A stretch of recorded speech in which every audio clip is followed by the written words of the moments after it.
Hi, and thanks for joining us. Today I'm going to talk a little bit about the differences between a Mercury 300 horsepower, 350 horsepower, and a 400 horsepower. Hi, my name's Tom. I'm from Family Marine in Willmar, Minnesota.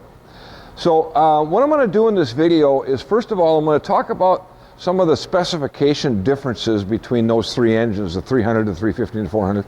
And then I'm going to talk about some of my experiences with a couple different Barletta 25 footers with the 300 versus the 400. So the reason I want to do this video is because we get a lot of phone calls, people asking us, well, what's the best motor to go with on an L25 Barletta? And so often we get people wanting to put a 350 or a 400 on. And yeah, you know, that's fine.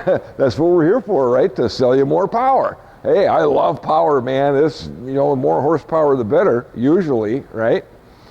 So what I want to do, first of all, is talk about some of the specification differences in these three engines.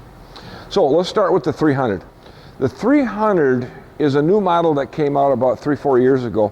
It's a V8. It's a 4.6 liter V8, where the 350 and the 400 are the inline 6-cylinder supercharged engines that Mercury's had for quite a number of years, right? But here's the difference. The 4.6 liter 300 horsepower V8 is a 280 cubic inch displacement engine, where the 350 and the 400 are 158 cubic inch displacement engines. That's 121 cubic inch displacement difference between this V8 and the 350 and the 400 inline 6.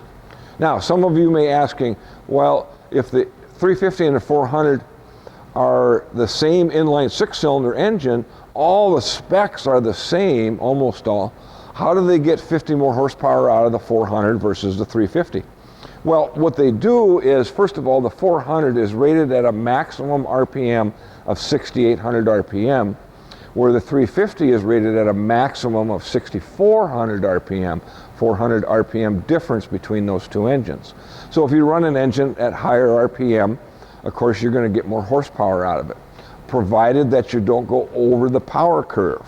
There's a power curve on every motor where, depending on the RPM of the engine, you might actually lose some horsepower once you reach the peak of that RPM range or that power curve, okay? Now, the other thing that they do is they dump more fuel in the combustion chamber to get more horsepower out of it. So is a 400 going to use more fuel than a 350? Sure. Surprisingly, this V8 is better on fuel than the inline 6-cylinder 350 and 400. That's amazing. How do they do that?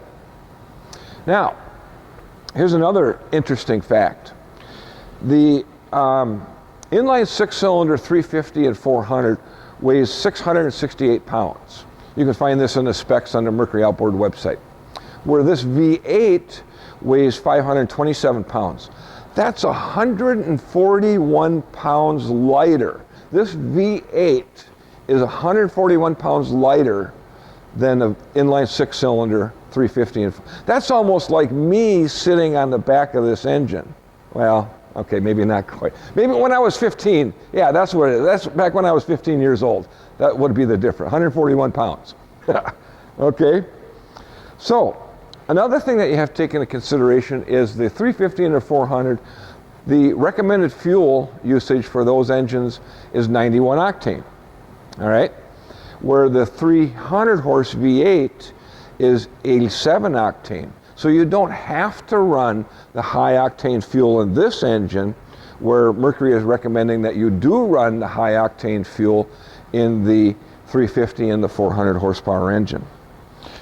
Now, there's one other difference, and this might take a little bit of explaining. This engine, the 300 horsepower V8, has what's called adaptive speed control. What is that? Adaptive speed control is, let's say that you're pulling a tuber and you're swinging back and forth, and let's say you're doing 3,500 RPM while you're doing this. Normally, when you go around a corner, the boat is going to slow down, the RPM is going to slow down, physics right, says that the friction between the boat and the water is going to slow you down and slow the RPM down, so that when you come out of the corner, it's going to take a certain amount of time to get back to the initial RPM and speed that you were going before you went into the corner. What adaptive speed control does is it maintains the same RPM through the corner as you had before you went into the corner, and therefore it's much quicker to get the boat back up to the speed that you were going before you went into the corner when you come out of the corner. Does that make sense?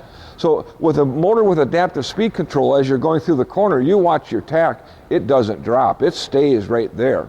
And when you come out of the corner, bam, you're right back to the initial speed that you were going before you went into the corner. Why is this important? Well, let's say, again, we're pulling tubers, and we're swinging them back and forth. In order to do that, we're doing this with the boat. We're going left and we're going right. And so often what happens is the boat slows down so much that you get slack in the rope and it drags in the water. And you want to be able to get them kids ripping out, though, those teenagers ripping out there. With adaptive speed control, it'll be much easier to do that. You don't have to work the throttle as you're going through that corner to speed it up and slow it down. You can just leave your hand off the throttle and just do the steering. So that's way nicer. So, okay, that's kind of the specs on the 300 versus the 350 and the 400. Now, what I want to do is give you my personal perspective of the two different motors, because in 2020, my boat was an L25 UC with a 300 horsepower V8. In 2019, I had an L25 UC with a 400 horsepower Mercury, okay? Now, again, I'm gonna tell you, I love horsepower. I love performance. I love going fast. But here's what happened. In 2019, with my 25 foot with the 400 horse, I went wide open. I was doing a little over 50 miles an hour. Twice. Wait a minute, all summer long. Yeah. And the truth is, I was showing off to my buddies, right? Look how fast this thing goes. Twice, I had that thing at wide open throttle. People sitting in the boat really don't want to go 50 plus miles an hour. It's too windy. Your eyes water, you get the wind in your ears. It's just not that much fun, especially for the women. They don't like it. You've heard me talk about the slow down, damn it handle inside. Let me clue you, my wife grabs onto that handle and what do I hear? Slow down, damn it. All right? They don't like to go that fast. And the truth is, most people really don't. Here's a truth. When we get a motor in the shop, we can hook up our laptop to it, and the computer diagnostics gives us a graph. Let's say it gives us a total number of engine hours, and then it breaks that down into how many hours were spent at a 0 to 1,000 RPM, 1,000 to 2, 2 to 3, 3 to 4, et cetera, et cetera. And I can guarantee you that less than 5% of the time is an outboard motor that we see ever run at wide open throttle. Less than 5% of the time. So what that says to me is, okay, top speed is important, at least we think it is, but so seldom do we ever run it at top speed. All right? Now, the 400 horse that I had, as I mentioned, does a little over 50 miles an hour, but the majority of times we were just cruising, and when we go cruising, we bring a large number of people with us. Golly, we have 8, 10, 12 adults. Sometimes there's teenagers, sometimes there's kids. And we want to do a multitude of water sports activities, tubing, skiing, et cetera, et cetera. And the 400 was certainly enough power to do that. But it did use a lot of fuel, especially when you hammer down, because it's a supercharged engine. It's going to suck down some fuel when you kick into that supercharger. Now, in 2020, I had the same boat with the 300 horsepower V8. And here's what I found out. With a heavily loaded pontoon with a lot of adults and a lot of people on board, the V8 was a better whole shot engine. It got me up on plane quicker than the inline 6-cylinder 400 horsepower did. Isn't that kind of crazy? But here's the reason why. 280 cubic inch displacement versus 158. That's what we want when we talk about whole shot. course, the propeller is a very important item in there too. We have to have the right pitch propeller in order to get that boat to perform properly. But when I got a heavily loaded boat, I want cubic inch displacement. I want power out of the hole. I don't want to be embarrassed in front of my friends when I nail the throttle and the boat does this halfway across the lake because I don't have enough cubes to get me up on plane. Think about it this way. I have an F-150 pickup truck with a 3.5 liter engine in it. And sure, you know, just driving around normally it does great. But when I hook a big pontoon or a big trailer behind that truck, oh my gosh, that little 3.5 liter engine just falls on its face. I get down to 8 miles to the gallon when I'm towing something. Oh geez, I'm not happy about that. The loss of power, the fuel economy it just makes me unhappy. I'd have much rather had a V8 in that truck because I know that even though I got a bigger cubic inch displacement engine, when I am towing things, I'm going to get more power and I'm going to get better fuel economy because the engine isn't working as hard. And that's what I'm telling you here. This V8, when you have a heavily loaded pontoon and you go to nail the throttle to get the boat up on plane, the engine isn't working as hard to get the boat up on plane, and therefore you're going to get better fuel economy and you're going to get the engine up on plane quicker. Okay, the one thing that I didn't mention was the boat that I had in 2020 with the 300 horsepower on it was about a 45 mile an hour pontoon versus a little over 50 with the one that I had in 2019 with the 400 on it. So there's really a 5, 6, 7 mile an hour difference between those two boats. I don't care. I really don't care.